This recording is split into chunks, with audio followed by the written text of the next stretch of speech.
Halo semuanya, kembali lagi bersama kami kelompok 4 yang beranggotakan Alvira Rahmadona, Nita Nurfauzia, Hening Puji Pangestu, Latifatul Makrifah, dan Santi Nurasana. Di sini saya perwakilan kelompok 4 akan memberikan sedikit informasi mengenai krustasea. Krustasea adalah salah satu anggota filum arthropoda yang hidup menempati perairan baik air tawar maupun air laut, bernapas dengan menggunakan insang. Umumnya dari kelas krustasea ini yang paling banyak dikenal adalah jenis yang memiliki nilai ekonomi tinggi seperti udang, kepiting, dan lain sebagainya.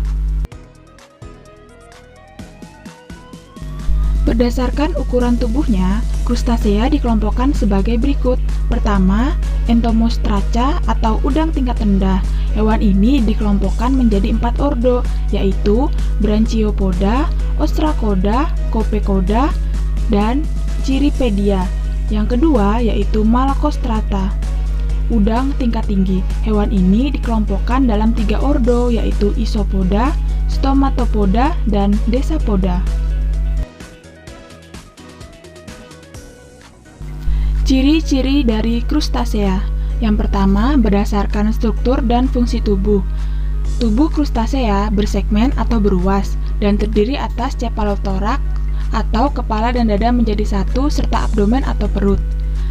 Bagian anterior atau ujung depan lebih besar dan lebih lebar, sedangkan posterior atau ujung belakangnya sempit. Alat gerak berupa kaki satu pasang setiap ruas pada abdomen dan berfungsi untuk berenang, merangkak, atau menempel di dasar perairan. Sistem pencernaan krustasea dimulai dari mulut, kerongkongan, lambung, usus, dan anus. Kedua, berdasarkan sistem organ pada krustasea. Alat pencernaannya terdiri dari 3 bagian, yaitu tembolok, lambung otot, dan lambung kelenjar. Sistem peredaran darah pada krustasea disebut peredaran darah terbuka. Darah tidak mengandung hemoglobin atau Hb, melainkan hemosianin yang daya ikatnya terhadap oksigen rendah. Sistem respirasi atau pernapasan krustasea bernapas umumnya dengan insang, kecuali yang bertubuh sangat kecil dengan seluruh permukaan tubuhnya dan memiliki sebuah jantung untuk memompa darah. Alat indera berupa sepasang mata majemuk atau faset bertangkai yang berkembang dengan baik. Alat pencium dan peraba berupa 2 pasang antena. Sistem reproduksinya bersifat diesis atau berkelamin satu. Pembuahan terjadi secara eksternal, telur menetas menjadi larva yang sangat kecil, berkaki 3 pasang, dan bersilia. Berikut ini merupakan keuntungan serta kerugian dari krustasea. Yang pertama, keuntungan krustasea.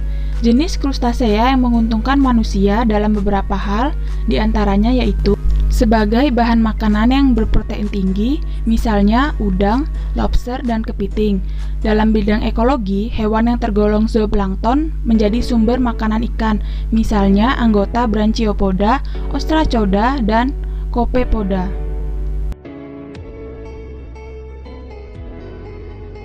Kedua, kerugian krustasea. Sedangkan beberapa krustasea yang merugikan antara lain merusak galangan kapal atau perahu oleh anggota Isopoda, parasit pada ikan dan kura-kura misalnya oleh anggota Cirripeda dan Copepoda, serta merusak pematang sawah atau saluran irigasi misalnya ketam. Ketam air tawar memakan batang padi yang masih muda. Berikut ini merupakan contoh hewan dari filum krustasea, yaitu Yuyu-sawa atau Paratelphusa convexa. Jenis yuyu ini merupakan hama bagi petani karena membuat lubang-lubang sarang di pematang sawah dan tepi saluran irigasi, dan membocorkan air yang dibutuhkan untuk mengairi sawah, serta terkadang merusak semaian padi. Ciri-ciri dari yuyu-sawa ini yaitu memiliki tubuh kecil. Tubuh spesies ini relatif tebal, memiliki setengah lebar karapaks dan menggembung atau konveks di bagian punggung.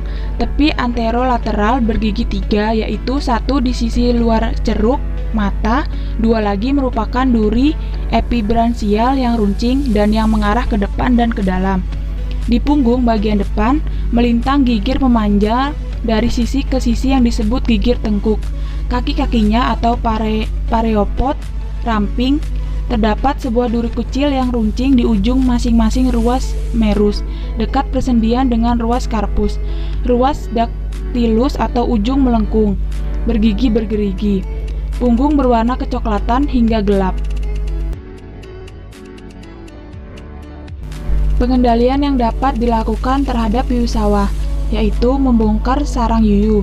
Cara ini dilakukan dengan mencari sarang-sarang yuyu di saluran irigasi, kemudian menangkap satu persatu yuyu tersebut. Kemudian membuat perangkap. Cara membuat perangkap yaitu dengan jaring yang ditaruh ke saluran irigasi terlebih dahulu. Di atas jaring diberi umpan berupa daging yang berbau-bau amis yang disukai oleh yuyu. Kemudian mengatur aliran saluran irigasi. Cara ini cukup efektif karena yuyu terbiasa dan suka dengan aliran air yang tidak deras. Kemudian menggunakan predator alami. Predator alami yuyu di sawah yaitu ada berang-berang, tikus, burung, bangau, atau juga bisa dengan mengembala bebek di sawah. Yang terakhir yaitu penggunaan pestisida. Pemberian pestisida sebenarnya kurang efektif untuk mengendalikan hama yuyu karena mencemari lingkungan dan bisa juga memutuskan rantai ekosistem di sawah. Sehingga pengendalian menggunakan pestisida ini merupakan langkah terakhir yang digunakan untuk mengendalikan hama yuyu sawah. Terima kasih sudah mengikuti video kami sampai akhir. Sampai jumpa.